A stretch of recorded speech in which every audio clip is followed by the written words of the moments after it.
Focus takes a look at Ellis Island and how it inspired one artist whose paintings now adorn the walls. Ellen Marks has that story.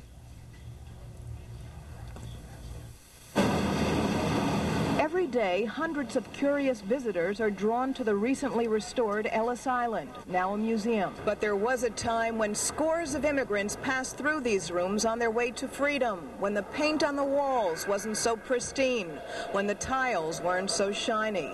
It was a magical place. I didn't know what to expect, and when I first walked in, I don't hear voices and I don't see ghosts, but I could feel the presence of the millions of people that came through. Artist Zvares Sanabria visited Ellis Island 8 years ago before the restoration took place. So taken by the complex in its natural state, she took snapshots, then created on canvas the images of the interiors in the long abandoned buildings. The registry hall was so enormous and the ceiling is so high that I could step into my grandparents' shoes and be in that room and understand what it must have felt like.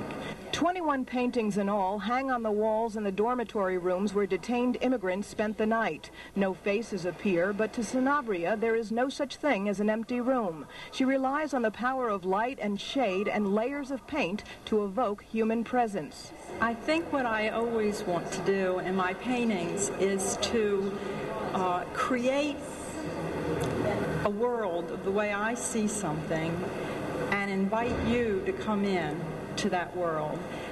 And I want you to feel something when you see it. Sad. Yes. They have a lot of depth whereby you feel eerie. This image is the examining room. The wheelchair, the old wheelchair, and the fixtures.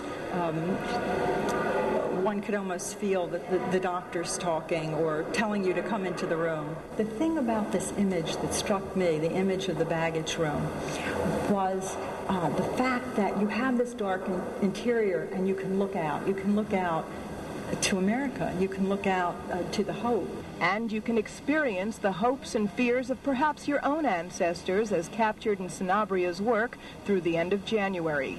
Ellen Marks, Channel 11 News at 10.